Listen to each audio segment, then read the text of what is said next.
So I started with this one because probably will spend more time on this one than anything else. And I was really honored to be asked to do a sculpture of when this brick factory that I go to in Prague closed. And I worked there for many years. I go there every year. And this one I did on the cart that goes into the firing kiln. And it's a memorial, basically, because the sculpture garden was finished. So I don't know where you're at, and I don't think that you can see some of this, but it doesn't matter. So all of this is made out of bricks, and I chose to show this because otherwise nobody would see it, unless you go to Prague. Now I'm in Stod, which is south of Plzeň, which is where the beer is made. And this is all made out of clay. They stop the machinery, and I take whatever I want, and they bring me stuff, and I do whatever I want to do, which is kind of amazing. Because I don't think many sculptors get that chance. I don't know how I fell into all of this. One of the things that I'm supposed to talk about is what inspires me. And what inspires me is that work here is made out of bricks. And it was a brick factory. And so bricks were the obvious thing to use. I use leftover stuff that falls away. I use things that are solid bricks, like that one. Yeah, I just do what I want. And it's fantastic. And I think that's all I need to say about any of it. That's very beautiful. How big are those? Those are life-size or bigger. They're probably, I don't know, I'd have to look at it. And some of the work is from Stod. This is still from Yerchany, which is below Prague. This is the first piece that I did and you can't see it, in Stod. No, we can see And the it. one in the back is also the second year that I went there. And that is last year's. They brought me a bunch of tile roof. They don't do bricks in this factory. They do tile roofing. And so that's made out of tile roofing. And it's really a simple idea, but it's very, very tall.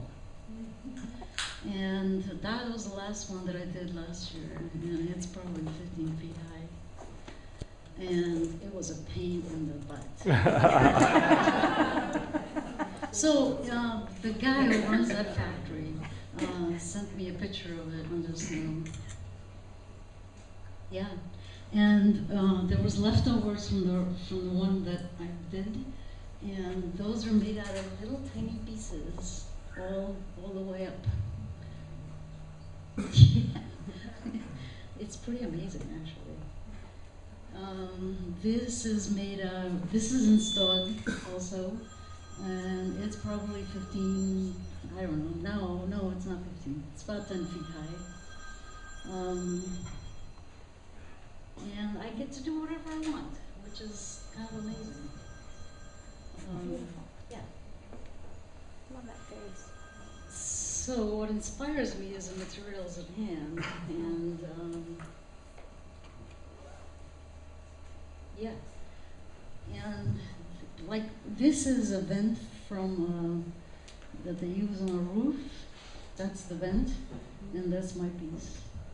So they take the stuff when they showed it at some big show, I don't know, Prague, I don't know. big, and that's made out of pieces, and I just kind of do it. That's also a vent. It's used on a roof, but upside down, and I thought it would be really cool to make a gargoyle out of it. At another point, I saw a bunch of leftover pieces of clay that was fallen down on the ground, and I thought, well, I could fire that and see what happens, and so I made this whole teapot. Does it leak? It's a holy teapot. The balls are kind of interesting because I have about 50 of them in my studio, and I can put anything on them I want because they're sort of, my idea was that they were like the planet Earth, so I could put anything on them I want. So sometimes there are, when I did that last year, because in between things. And, Speak a little louder, please. oh, sorry. Yeah, there you go. So that is, what's his name? Sherlock Holmes.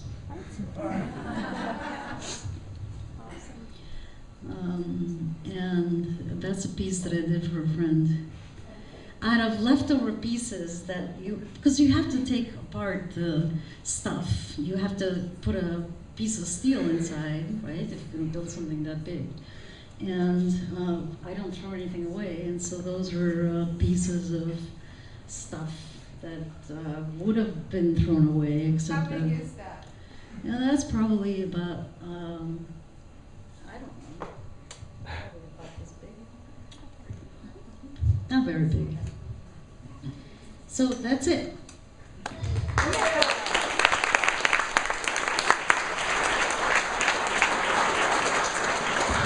Thank you, Alinka.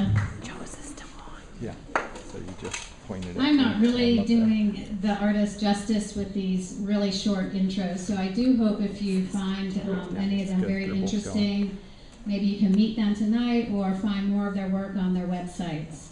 So next up is Joe Cartino. Joe fell in love with the magic of assemblage while dumpster diving for raw materials for his college sculpture classes. For several years now, he's been working with toys and games because they tell us a great deal about the society we live in. Children use them to learn the values of our culture and model adult behavior. Joe's assemblages juxtapose the naive innocence of childhood play with the complex dilemmas grown-ups face. Let's welcome Joe.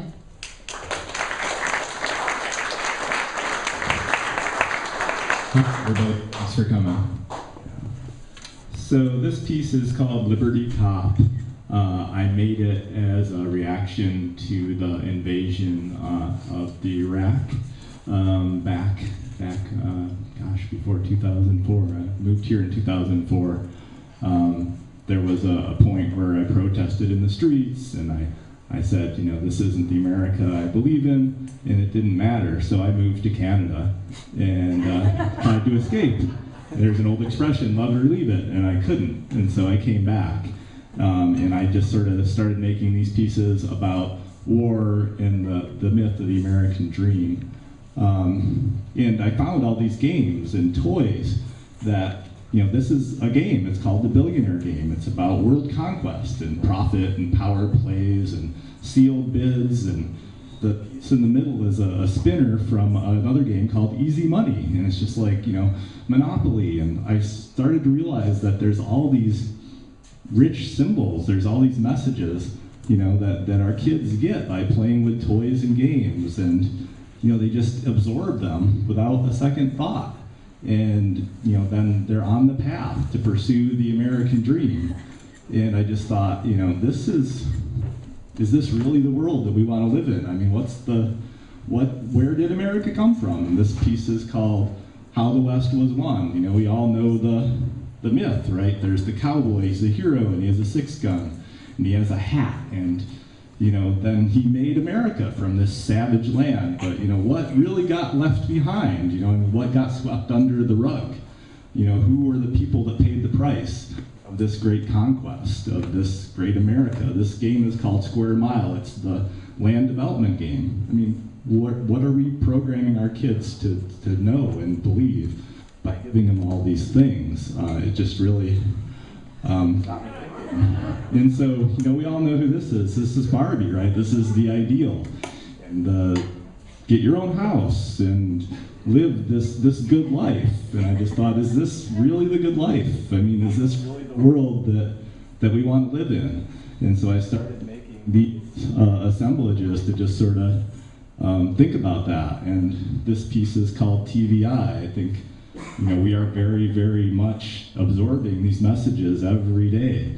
Whether it's watching TV or staring at our phones or on the computer, there's this just unending stream of messages, and we're very much taught to be sort of passive consumers. And so I just started going through all these thrift stores and yard sales and finding things about, I just couldn't even make this stuff up, this little burger thing over here and this American cow and Mickey Mouse, and it's all, just sort of tied together, and it just tells this very powerful narrative. And this is called Super Jocks. I love football, I love playing Army Man, all this stuff, but then I just looked at, George Bush playing war with other people's children as the toys, and it's like, it just really made that connection really, a lot more hard to handle. And this is Shop With Me Barbie. There's actually, that's the name of it. It's the Shop With Me Barbie. And there's all these plastic cash registers and all these different games with all this money. Mall Madness. There's the shopping game. There's a game called Careers for Girls. This is the Super Shopper. There's all these little plastic credit cards that we're just giving our kids to play with. Why not? It's the American way. And so I started putting these things together to see what sort of they told us about the world we live in. And there is this very militaristic sort of, might is right, and you take what you want sort of feeling to this empire that we all live in.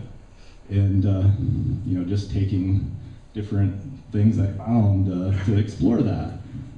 This is a stoplight. I think it's probably, again, a thrift store find. And it only the green light lights up.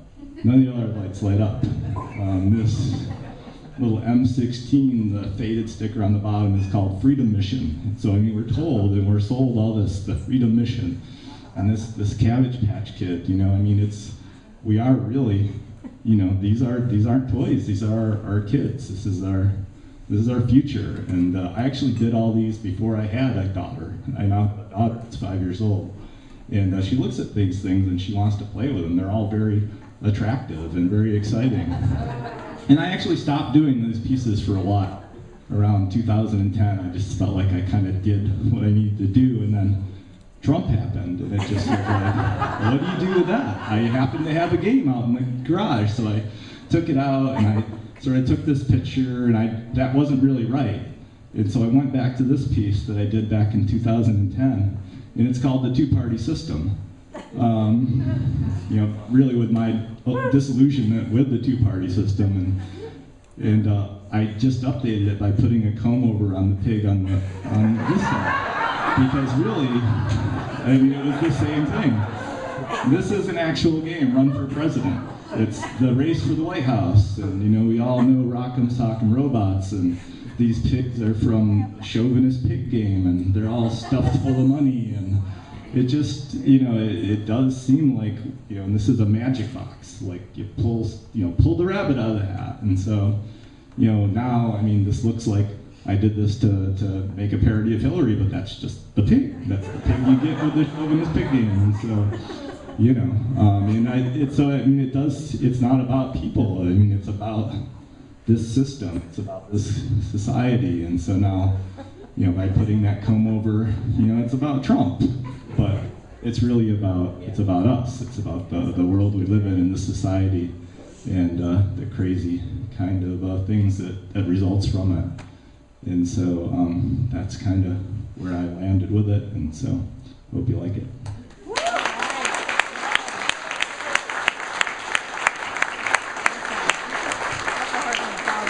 Thank you, Joe. He was awesome, huh? Well, I have the pleasure of introducing Jennifer Corio, who you've met up here. Jennifer, along with her husband Dave Fry, create large-scale sculptures for public settings using a wide variety of metals, fabrication techniques, and finishes.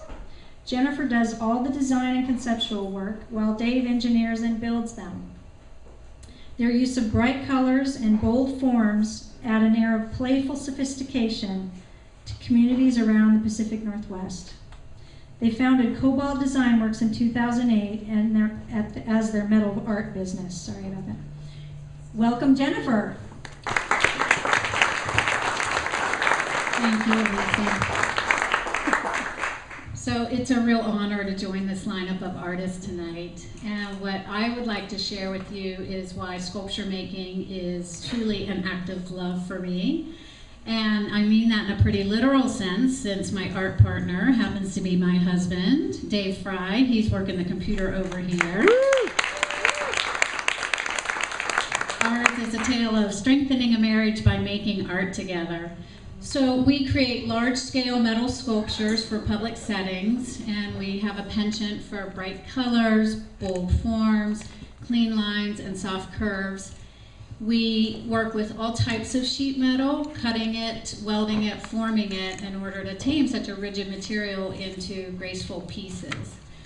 So as a little bit of background, we've been together for 19 years. 15 of those we've been making art together. And in the last 8 years, we've taken it to a more serious level by doing it as a business. And as Elisa said, in 2008, we founded Cobalt Design Works, which is our artistic venture. We both have engineering and project management backgrounds in the high-tech field. Dave's what I call an engineer's engineer, though. He makes me look like I've never had an engineering class in my life. So he's a mechanical engineer, so he's very technical, very detail-oriented. My background is in industrial engineering, so it's much more tied to process and the operations end of business. So a more natural migration or evolution for me was migrating away from engineering towards business and marketing. But what we both share is a mutual love of process, or how things get done. And I laugh about that because how sexy is that? It's taken me years to love and embrace that part of us, but it really does inform a lot of the way we work together, and I think why things work so well for us. Dave was born a craftsman. He is happiest when he is working with his hands, building something. Metal fabrication has been a lifelong hobby for him. He was born and raised on a farm, so he tooled around with a lot of the equipment. As a teenager, he started customizing cars, and then he got into drag racing, and he would build the dragsters as well as the trailers and haul them all over the country to do his racing. As for me, I really didn't discover, maybe rediscover my artistic side until my mid-30s, and it was when I was taking a welded sculpture class. And it was there that I fell in love with design and the visual aesthetic, and I just thought it was thrilling to play with fire, work with big equipment, making things with metal. So after that class, we just started building sculptures together for the fun of it out in our garage, and an artistic partnership was born. So why do we do this? I absolutely love hearing the why behind people's work, or what drives them to do what they do. And Dave and I, we divide our why into two different realms. We have an outward-facing why. This is, I guess, our way of serving the world or making a difference. And simply put, we aspire to lift spirits and brighten the world through art. There's nothing really more satisfying than when people say, I smile every time I walk by your piece, or I love how your work really brightens the community or brightens the landscape. So that really does keep us going.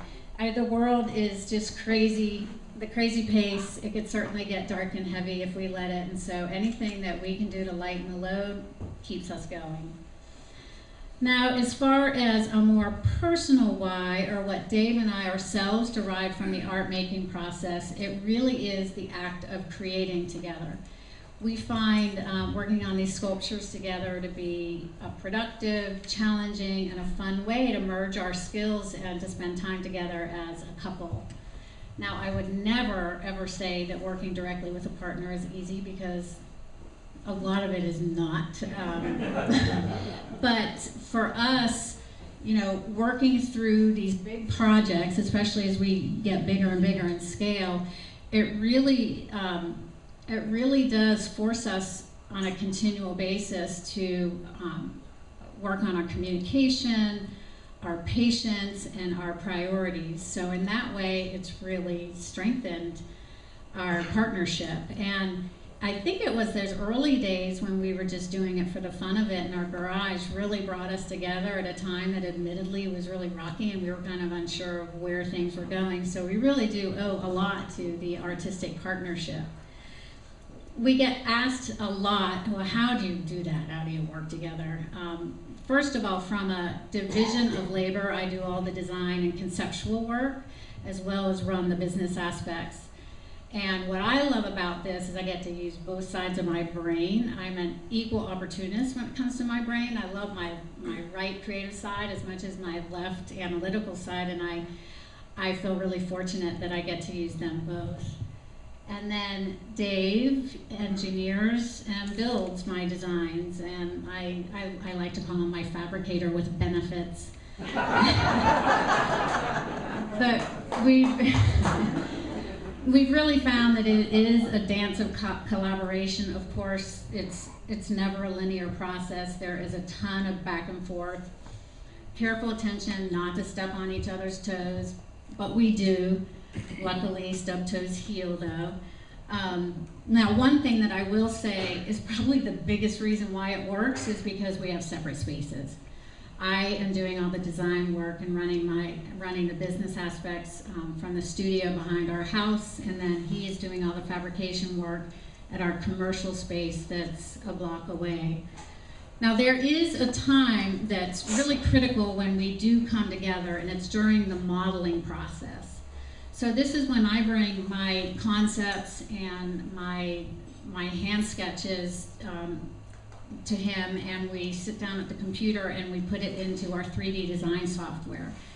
Dave has years of CAD experience from his work, and so he's driving the computer, and then I'm beside him trying to get across my ideas that, you know, didn't all make it on the paper. And so, as you can imagine, there's a lot of miscommunication.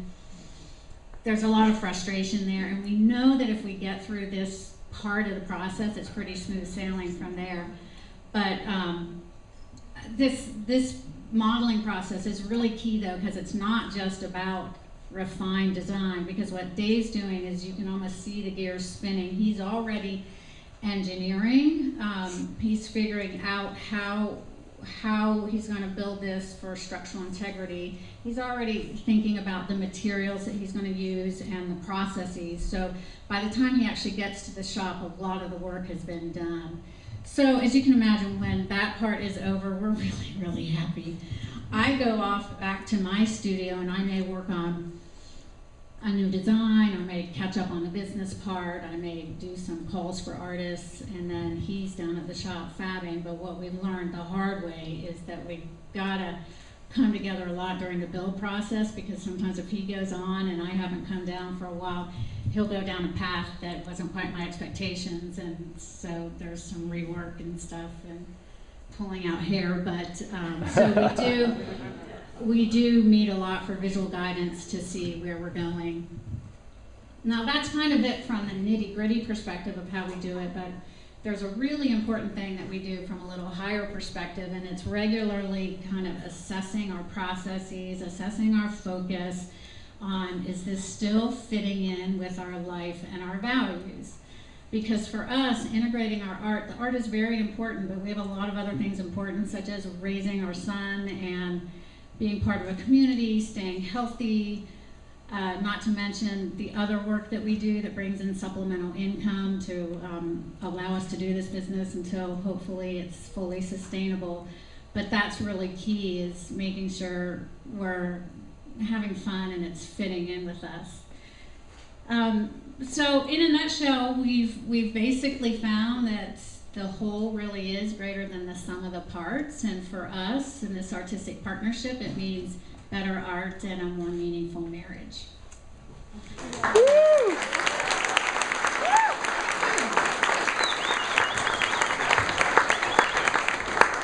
Well, if I had another hat, I would put it on. Jennifer, looks like he's pulled out more hair. Yeah, but mine's gray. Okay, so thank you very much. Next up is George Heath. George is a cartoonist, and I gotta admit, his artist statement cracks me up. It's the best one I've ever read. According to George, I could say I'm trying to portray the inner self through outer expression, but I'd rather not. In fact, I think that's creepy. That's not it anyway. The fact is, I have no idea what I'm doing making these creatures, and no idea why I'm doing it, other than I get a little crazy if I don't. I'll let him share the rest. So welcome, George.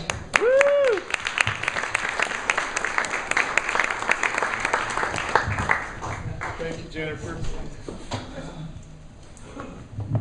Okay. This is my store in Sonoma. This is probably about 1973. And a friend of mine and myself developed this process where you can shape wax, softened wax, like you do little pieces of wax. You play with a candle, only you use big pieces. And we discovered that you can make a blob and put a face on it, and it's kind of funny. And we just kind of went with that. This is the first thing I ever did I laughed at. There was a passion flower vine outside on the other side of the patio from where my store was, and we could use, you know, it was really loose. We could do whatever we wanted, use whatever props. And this just, it made sense to me for some reason. It's still one of my favorite things. It's older than most of the people in here. This is a senile, demented rabbit. I thought that I would make big things for a while, and so I took pretty much a whole slab of wax, which is like 11 pounds, colored it, softened it, and pulled the ears off and the legs and the arms, put that face on it. And then when it was done, I didn't like it.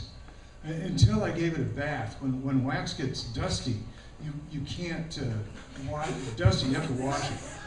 That's going faster than I thought. Okay, this came in three different sizes. 1 dog, 2 dogs, 3 dogs, I guess 4 different sizes, and 5. I don't know why I didn't do 4, it just didn't seem right. But this was a challenge, because you got to do these things where they're still soft, and I still don't know how I did that. You remember the volcano? Do you remember Harry Truman? Harry Truman liked bourbon and Coke, and he drank a lot of it. He also had 16 cats. I figured that Harry didn't notice when the volcano blew, but I bet you anything cats did. There's 15 cats there. I think there's one behind his chair. I don't know. This is this made me feel really good when I made this. I don't know, it still makes me happy to see it. Who is it, George? That's Barney, of course, yeah, Barney. Big dinosaurs. A dinosaur is supposed to have big teeth and eat children, not entertain them. There's a cartoonist named Carl Barks. If you know who Uncle Scrooge is, Carl Barks is the guy that came up with Uncle Scrooge, not Walt Disney. Carl Barks used to work for Disney. He wrote all those early Disney animated cartoons and then went on to draw all the Donald Duck and Uncle Scrooge comic books. And every once in a while, there's a fishbowl in the background in Donald Duck's house, and something's always going on there. This is, there's 147 cows in there. Each one's got a number on the bottom. Just because I like that. I have a science background too. There's a cow from hell, there's one bull, there's a purple cow. Bob Dole's up here somewhere. That's Bob Dole. There's my Uncle Cliff. He's talking on the side of his mouth. I tried ceramics, and I made this thing. It's the biggest thing I ever made. And I put a lot of work into that, and I fired. Each one of these little grubs has got a face on it. I think this is about motherhood.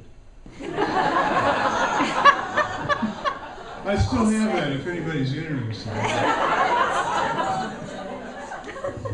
It's only about this big, but it was a breakthrough piece for me because it's got a tinfoil armature inside wrapped with floral tape. And this is coated with polymer clay. And the floral tape is critical because polymer clay won't stick to tinfoil, but it will stick to floral tape. So it was a breakthrough. The eyes glow in the dark too. The eye, that is. This is Seal Boy. I make these things and I don't plan what I'm going to do. I was serious about that. I really don't. I just do one thing at a time. First I had this shape, and I think Diane made the shape for me. Diane's my wife. And I put legs. Oh God, never mind. Okay. I used to know a seal. One with flippers, not a military guy. There's a cartoonist up in Seattle, Jim Woodring, who, and I read a bunch of his stuff. He's a surrealistic, weird cartoonist. I read all his books and then I made this. And he draws stuff like this. This stuff is better. He actually makes, this is spraying. This is one of those things I made and then I try to explain it later. It's either giving birth or those are parasites. And whatever it is, you can see it's really excited because those spiky things are sticking out there. This is Itchy the Knit. And this is wrong because knits only have 6 legs, or no, 8 legs. But I thought this is probably, you know where you itch all of a sudden at night? It's because there's skin mites that live in your mattress. They eat dead skin cells. And if they get up into your skin, they try stuff. This is, I love geology and I love fossils, and this is my impression of an oreodont, which is kind of a pig-like thing. They're related to camels. They used to run around in eastern Oregon, I think 50 million years ago. They're great herds of them. But I couldn't get the feet right, so I decided I'd put shoes on. Shoes are hard to make. It's Tammy Faye. I knew what that was as soon as I was finished with it. I really like the lip. You see the lip is quivering. Don't you want to give it money? All my husbands went to jail, and they used their money to buy cigarettes now. Next slide, please. Okay, this is Zarb. It's another one of those things I tried to figure out later. And the only thing I could figure out is that you don't want to touch this bit, because it's probably poisonous. It lives somewhere else. I don't think we have those here. I hope this doesn't offend anybody, but I made a brown guy, and I was just going along, and I put that little mustache on it, and it made me think of all those films about India and the English being there, and colonialism, and some of that still is there, because there's, oh, well, that went away. Okay, I was going to make a jigsaw puzzle, and I'm still working on it. These are, this stuff is polymer, not polymer clay, it's called Model Magic, and it's a foamy stuff that Crayola makes that you can mix in acrylic paint with it and get all kinds of colors. And yes, I made a bunch of fish. And this is some kind of alien echinoderm cow. It's I don't know what to say about that. I was really tickled because I discovered if you twist polymer clay 2 colors together, you can get stripes. And So I made horns. And, this is a depressing clock number 2. It keeps perfect time. But, and the Portlandia sent out a thing. We're looking for stuff to put on the wall in our show, and so I sent them a picture of this. They used it. It's in season 6, and it now resides in a box in my basement.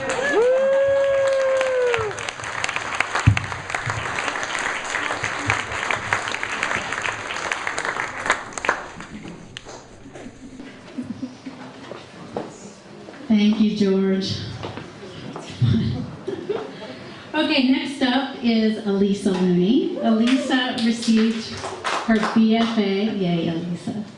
She received her BFA from Boise State University in 1983 and has a background in graphic design, illustration, and dance. Elisa began drawing and building with sand and clay on the banks of the Spokane River in northern Idaho at the age of 4. She fell in love with metal arts as a silversmith in her early years, then began welding in 1998 and enameling in 2010. Elisa owns Vision Design and resides in Portland, Oregon with her husband, artist Wade Womack. Welcome, Elisa.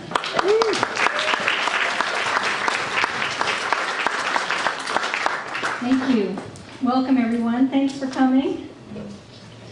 Hi. I cut and shape metal into open, energetic human form. I capture movement and the energy of life. Louder, Lisa. You can't hear me? Oh, thank you.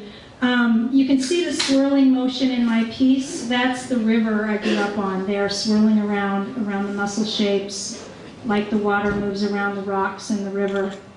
This is where I grew up, on the Spokane River in northern Idaho. I'm inspired by the wisdom of nature, bringing chaos into order.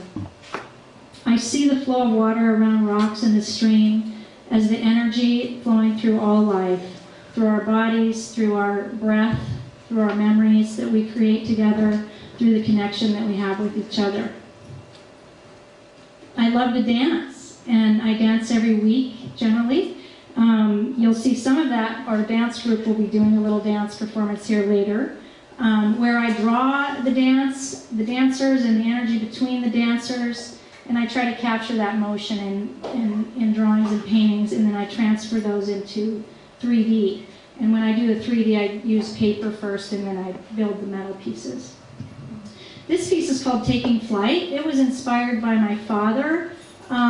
He was a smoke jumper in McCall, Idaho when I was a kid. And you can see the drawing over on the left is the initial drawing, and then that's him smoke jumping and with the parachute. And then the bird, I chose a raven because I think their spiritual connection to us from man to nature.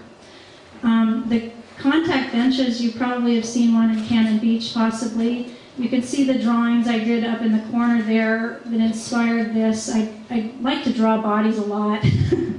And those are kind of how we connect through dance and just with each other. The benches are calling people to come and connect and build new relationships as well as nurture old ones. And the children love to play with my work, which is nice. This lovely couple in Hillsboro hired me to create a whimsical railing for their stairway between their house and studio. And I thought it would be perfect to use this drawing of 2 people playing in a field and rolling around. And in the fabrication process with my fabricator, Kevin Moore, we came up with this swing set idea, and they loved it. This piece was inspired first by the wedding rings that my husband designed and I made 26 years ago. And I made this piece small for Wade, and just to symbolize our love for each other and the spiritual connection, and yet the 2 bodies are individual still. They're just connected through the air there, see, between them. And I don't know if he's here tonight or not. All right.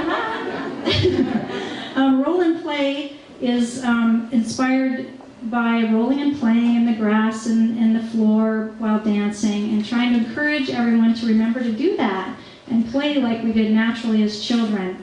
It's at the Maryhill Museum on their new plaza, which is a real big honor for me, and it's right on the Columbia River, which is awesome. This is Going for Your Vision, which you may have seen in Lake Oswego. It's about going after your vision and your dreams and the dedication, energy, and action it takes to get there. And when I sold this piece and won People's Choice, that gave me the money to buy my studio equipment to have my dream. So I'm very, very happy about that result. That's great. This window screen, the tree window screen, was done for a nice couple in Northeast Portland. And they wanted a screen to create privacy and also bring in a natural form to their modernist architecture. And they also wanted it to complement the door, which is hand-carved by local artist Tom Kramer. So that was really cool. And I just love how that turned out. This is a shift here that I'm going to go. I made a shift in 2010 to include enameling in my work. And I was fortunate to study with John Kilmaster in Idaho. He's my past professor at Boise State also. And I've spent about 5 weeks over 5 years with him. And he's taught me his techniques. That's showing the sgraffito technique there, where you paint or spray liquid enamel on and then carve it and then you fire it in the kiln. This, and that's done in many layers. This is called Joy of Life, and it's celebrating the river that I love. And it's showing the human form also with the fluidity of energy flowing through. And I really like the way this river came out with the sgraffito and painting techniques with the glass. It's a hammered steel piece as well as this one is too. This is called Holding. It's about what we hold precious in our lives. It's a collaboration with a glass artist, Alex Krupkin, here in the Portland area. And I saw his swirling orbs and I said, I really want to collaborate with you. And so he let me do that with his work. So I plan to do more pieces like that. This is the first I'm going to show you of several spirit masks. They're designed to be guides in an area of life or a place that you love, like a protector of a place that you love. And this one's called Nature Spirit. It's protecting the birds and the nests and the eggs and the woods that I love so much. It's a very small piece. It's about 6 inches tall. The one on the left here is called Mountain Guardian, and it's protecting nature again. The one on the right was a commission for a woman for her mother to celebrate that they love to travel together and to provide protection for their trips they go on frequently. And her mother loved bluebirds and hearts as well, so I did the heart tree, and I really like that one. On the left is one I did for the Seaport celebration that the Port of Portland put on a couple years ago. That's Terminal 4. You can see in this is the Columbia River and the Willamette River in the map across the face there. And we did a little tour of that terminal beforehand. The one on the right was the first Roadrunner I saw in the desert in Palm Springs. On the left, these two are both about going after your dreams again. The one on the left has a bird that has a note telling you to go ahead and fly. The one on the right is for my son who's going after his math degree and also preparing for a 50K run at the time. So it's called Finn Catching Up to His Star. This one is the first of the memory series I'm doing. This is called Body Memory, and it's a portrait of my own life history. This is my father and I playing Frisbee, and it's a detail of what's on the neck there. So basically this one, I touched a area of my torso, and I noticed what the strongest memory was in that area. And I think it would be fun to do those for other people. This piece called Honoring Arma is for my mother. They gave it to her on her 80th birthday. Really wanted to celebrate her and all that her generosity in our family and her creative life. She built amazing ballroom dresses. She's wearing one in the piece. This is her in this dress she's wearing. And then all the little sgraffito on the skirt is all the things she did for us and outfits she made for us. This piece, Chris Gould-Jones Memorial for the June Keith Delta Center in North Portland was such an honor to do this last year. And working with this group of women was just incredible. And at the dedication, they circled the piece and sang their song. And then I knew I was on the right path. Thank you very much.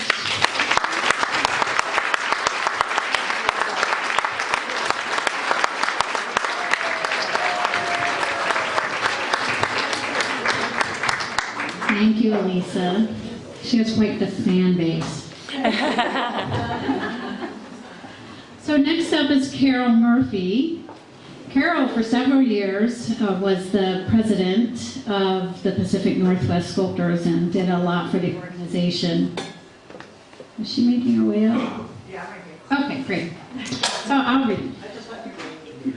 Great. Moving from bronze figurative realism, Carol's art has morphed into a more organically elemental aspect of form using cement, steel, and mixed media. She introduced aerated cement, a green building material, into the art world as a serious medium, as well as developed her own original patina formulas, including a steel skin finish.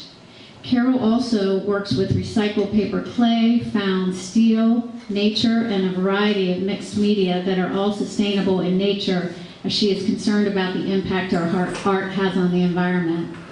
Now, she didn't write this, but she's also a really good teacher and teaches a lot of people art, who many of you are probably in the room. So welcome, Carol.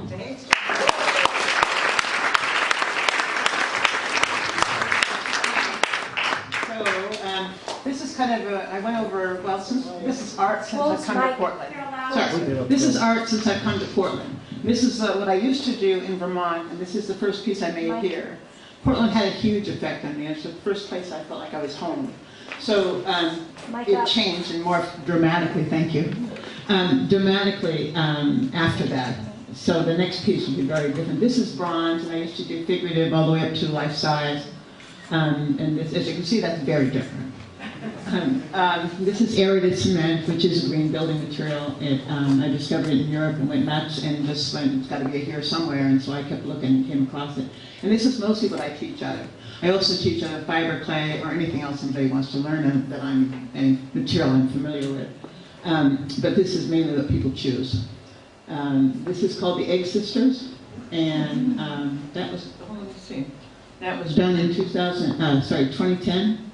And there's cement in the middle, and that's aerated cement around it. How large is that? How what? Large? It's about, I think, 2 feet high. And coming up is, let's see, which one is it? The exosensical clay. This is inlays of steel and stone that I found. Just trying to play with negative space and see how that felt to go. So I kept stretching into using different materials and adding to whatever I was doing. So I feel like what I've done over the last 15 years since I've been in Portland is to expand in one material and then move to another, and then move to another, and then come back sometimes and integrate them.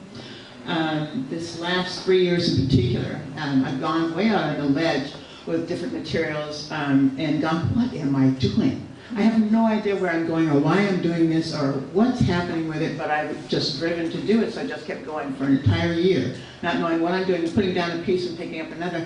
And this is called In the Flow, by the way. It's about creativity. This is a steel patina. And that means I have a metallizing gun. It's an industrial metallizing gun that goes up to 6,000 degrees, and it sprays liquid steel out on top of the aerated cement, which is kind of cool. And what was I saying? Oh yeah, and then the next 2 years I also continued that, going on with different materials. And coming back to, finally, lately, come to put them together. This is another steel patina here. That's called Intimate Potting. And that's about 2 feet wide. And that was done in 2010 again. So I went off crazy with nature for a while, and I did my whole house. My apartment was completely covered with walls that just kind of danced with nature in one way or another. I think that was the beginning of moving into mixed media and on a larger scale, and as you'll see in a moment. So this is nature. There's 3 different pieces of wood along with the fiber clay. There's recycled paper clay, and it is put together in that form, and that's called In Repose. I forget, there's too many pieces, so I forgot the names. But that was done in 2015. You can see how different it is from the very beginning. The next one is Just Beneath the Surface, and it's 10 inches high and done in 2015. So that's a pretty small one. This here is the fiber clay again. This is steel. This is fiber clay, and this is an old piece of wood that I've kind of drawn on and put encaustic on and played with, and that's steel behind it here. And that's all kinds of materials again. You can see the encaustic may be better here. What I've done is drawn on, with an ink, drawn around all the mistakes of what nature took, how nature developed it, and then just drawn around it to pull out all those mistakes and all those beautiful little things, and then put encaustic over it afterwards to kind of blend it all together. And the steel, and I've used fiber here. Well, no, I'll show you the next one that has it.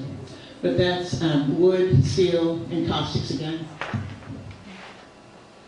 And this one is called, this one is called Eclipse Juxtapositions, and that's in 2015. That is nature again in the middle, and this is the fiber clay here, steel all around.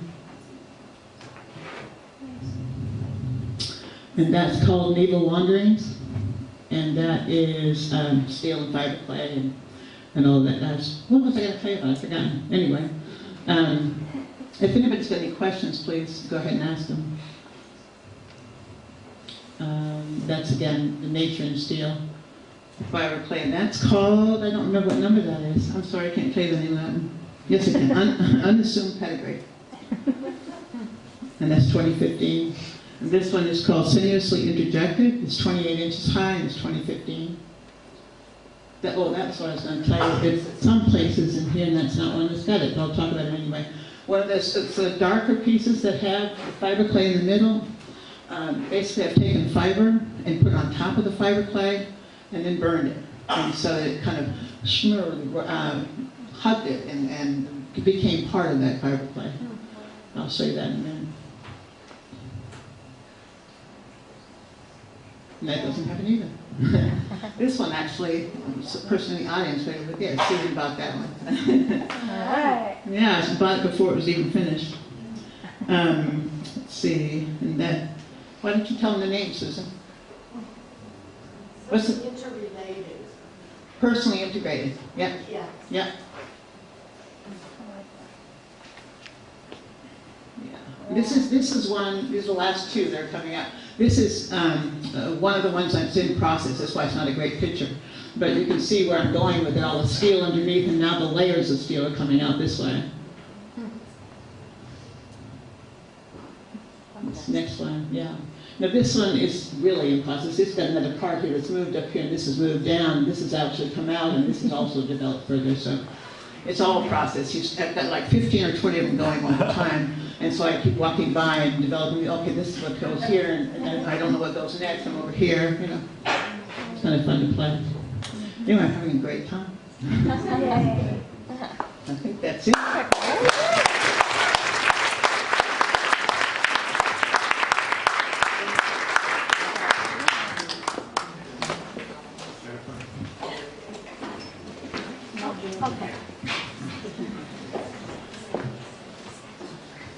So what do you guys think so far? Enjoying it? What's that? How heavy were some of those benches? For some of the benches that Elisa did? How heavy? Oh, under 250 pounds. Under 250 pounds? Under that. Okay, as we said tonight, we're going with the flow. And unfortunately, Julian, it's not going to work out tonight. Oh. I know. I mean, he, first of all, he's been incredible to work with on this committee. We've had a lot of fun putting this together and learning about each other's art, and even learning some like artistic business practices from each other. And but really, hopefully, maybe next year when we do something, you'll hear from Julian. You can certainly look him up at Julian Voss-Andre, if you can spell that. There's an extra E. Jennifer, maybe you can look at his slides. Oh, you want to look at a few slides? Yeah, let it go. Yep. You give me Out as a painter, he later changed course and studied physics, mathematics, and philosophy at the universities of Berlin, Edinburgh, and Vienna. He pursued his graduate research in quantum physics, participating in an experiment considered one of the modern milestones of unifying our everyday intuition with the famously bizarre world of quantum physics. I think that's so cool. He moved to the United States to study sculpture at the Pacific Northwest College of Art, from where he graduated in 2004. Vassandre's work, often inspired by his background in science, has captured the attention of multiple institutions and collectors in the U.S. and abroad. Recent institutional commissions include large-scale outdoor monuments for Rutgers University, the University of Minnesota, and Texas Tech University. This is some of his early work that you're seeing right now. And some of his influences. Linus Pauling was an influence on him. There's a piece of sculpture outside Linus Pauling's house on Hawthorne that Julian did. Right there. There it is. That's on Hawthorne Street. Yeah.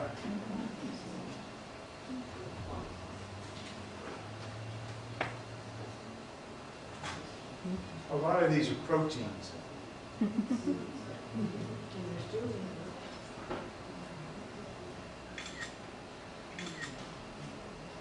And he really utilizes a lot of the 3D printing and scanning in his work, and I can't even begin to explain it. He keeps getting more and more complex in his work. His concepts are about 2 years ahead of technology. Wow. Yeah. Did he study a science? Is he a scientist? Yeah. Yes. He's a quantum physicist. He's a quantum physicist, yes. That's a buckyball. Yeah. He put that through the dual slit experiment, if you know what that is. And he gets really excited when he talks about his art, so I'm really bummed, but like you said, go with the flow. Ease and joy. That's a giant buckyball at Tryon Creek State Park. Tryon Creek State Park, giant buckyball.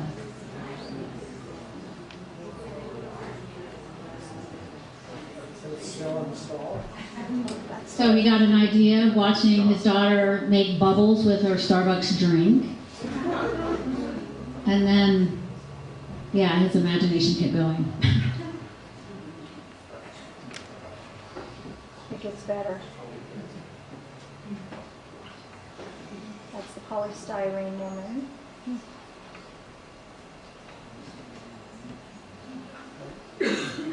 I know he designs his own programs to make a lot of this work.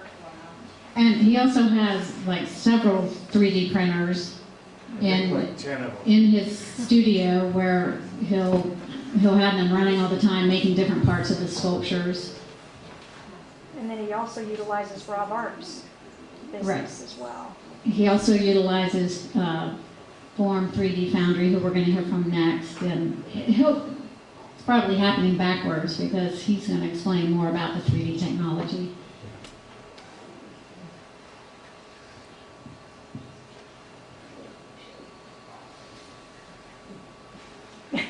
Silent film. She's cool. This was his first bronze piece.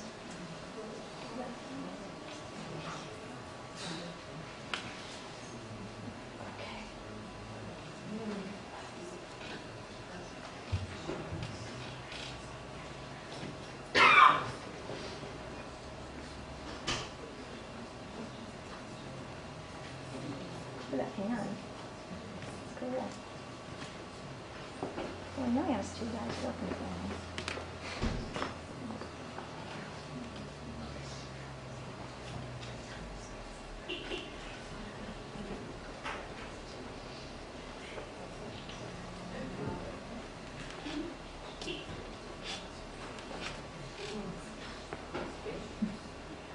Maybe when we get to the big one of this. Dave, do you just want to move ahead to some of the art near the end? The big one of this?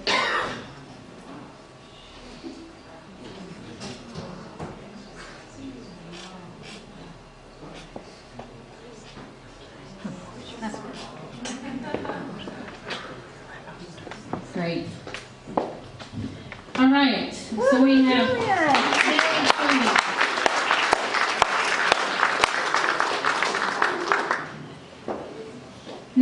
up, we have Rob Arbs. Rob is a sculptor and 3D expert. As founder of Additive Workshop and the newer Form 3D Foundry, Rob has accumulated over 20 years of experience in both the fine art and technology industries. One constant throughout Rob's work is his insistence to explore, embrace, and utilize technology in order to propel art and sculpture forward. That is, the use of technology grounded in traditional artistic principles. In this post-digital age, Form 3D Foundry is founded on the idea of using the newest advances in 3D technology to energize and elevate artists in new and exciting directions they have never dreamt of before. Welcome, Rob.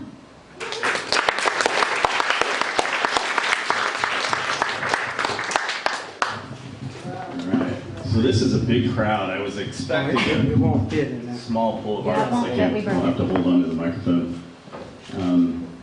Yeah, so I hope you guys don't get bored from this, because this was customized, because I thought I was mostly going to be talking to the group that I've talked to on a few occasions. The first one was 10 years ago in my basement, which was, I had, oh great, yeah. 10 by 10 room with my first CNC and a laser scanner that I'd spent a year figuring out how to hook up onto and get to work. It's fun because they still sell that scanning system. So 3D scanning, this is one of the tools we use. There are different forms of 3D scanning, and I utilize all of them. This is a live scan. Again, it's not showing that there's a person there that we're scanning in order to collect their data. Sorry for the racy photo there. Again, I thought I was going to get to artists. No one's offended. They're all here too. Yeah, exactly. And there's another one. See, there's our typical, that's a very important person getting scanned, except his head's going to be replaced with the actual really important person's head. This is a high-resolution structured light scanning system. It's engineering-based. Scans about 7 million points of information for every 100 millimeters of cubic space. That's a lot of scans, considering these high-resolution scans could be 300-400 shots, equaling about 10 to 20 gig of information. It makes it very complicated to use once you collect it. Siegfried and Roy, that was a big prop for them. We got to go scan that. That was kind of fun. That was a giant 20-foot dragon that was automated. If you ever went to the Siegfried and Roy show in the 80s, you would have seen this breathe fire. Siegfried was probably what people I've met in my travels. I love that guy. That's something we would high-resolution scan. That's what we would need it for. Very detailed, lots of surface area. Every stroke and nuance by the artist needs to be replicated. Photogrammetry, that's the future. That's what's going to allow us all to take our iPhones and create 3D models. We'll be able to take photography from the past and turn them into 3D models. It is the future. It's all software driven, not hardware driven. Anybody with an iPhone or a DSLR camera will be able to do high resolution scan very shortly. Digital sculpting. It's funny because now I consider that sculpting. Just like digital photography used to be called digital photography, now we just call it photography. So that was sculpted digitally, completely 100%. And that's a combination of digital sculpting and digital rendering with scanning and clay sculpting. There has Ivan the Gorilla from Tacoma, Washington, lived in a mall.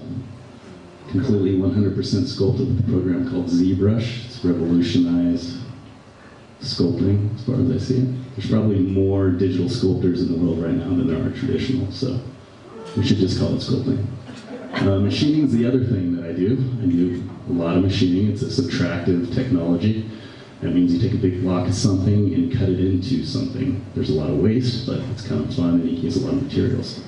Octopi and glue foam that'll be covered with clay, rendered with more detail by the artist. There's another big block of foam. Do you recognize that guy? I think he was a president or something. Here's some Texas Rangers again. All of these get covered with clay. Detail gets introduced to them at a larger scale. That's a life scan. He's actually 8 feet tall. That's my lead sculptor at Forum 3D Foundry C. He's a surgeon for this particular piece. He's going to a hospital in North Dakota. Oh, there he is again. Shark. That's cut out of foam. We use different types of foam. You've probably seen these. They're off of Greeley, Adidas North American headquarters. They're about 14 feet long. Big set of Oakley goggles. That's done out of a urethane. This is for Nike, some basketball festival. They're done out of spongy foam, the same stuff you sit on boat seats and RTVs. There's another foam mill for a video game industry is bigger than movies now, I think, and they have a lot of money, so we do a lot of stuff for them. 3D printing, it's a buzzword. Obama mentioned it in the State of the Union. It's a big deal.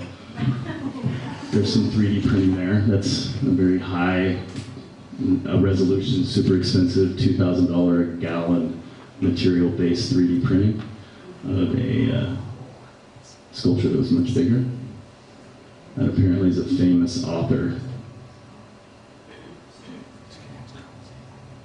That's a life scan that was 3D printed. Very good looking model.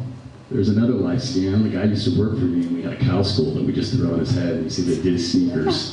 Those 14-foot Adidas are on his feet right there. So that's the guy. It's called Frankensteining. That was rendered in clay, scanned, and 3D printed in 3 different sizes. Very convenient if you're trying to hit a marketing price point. There, Caiaphas. That's for a big project that I'm working on now. That's its head. That's going to be directly cast in bronze. And that is for another monument. It's just a hand in a basketball. There is some spiritual leader, and I forget whose name it is, but again, 3D printed. There's my beast. That's my big buddy from Germany. The Germans really over-engineer everything. And they charge for it too. That is all the pieces of what is going to be a 7-foot tall sculpture in bronze being laid out at my client's studio. Those will all be individually cast in bronze and welded together. So traditional sculpture combined with technology. I call it process, but we do that so you all think it's cool. This is a mold that I took from scan data. So I didn't print out the positive, I printed out the negative. And I cast it in clay, so I printed out a negative. It's a kind of an old school traditional style mold, printed in a very new school medium. And I was able to pull out these parts that were about an 1/8 inch of clay on top of expandable foam, made it very easy for me to move and manipulate and continue to sculpt, almost like I had sculpted it from scratch as it is at Half-Life.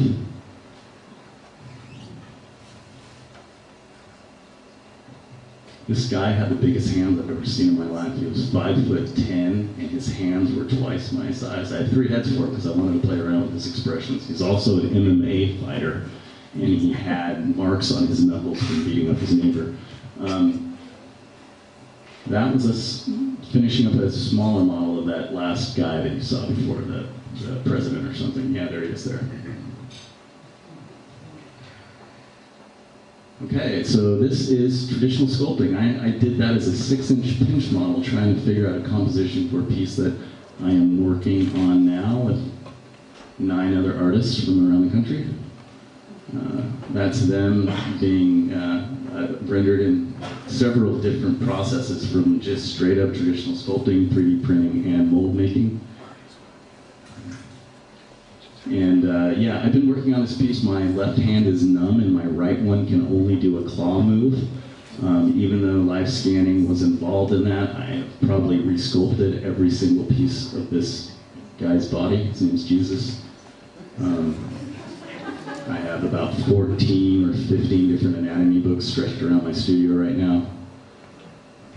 There he is again. That's my favorite character in this whole scene here, just because he was really tough. So There you go. I was going to open this up for questions and answers. I don't know if we have any time for that, but if anybody would like to do a question and answer, I'm certainly open to that. A couple of questions. 5 minutes. Yeah.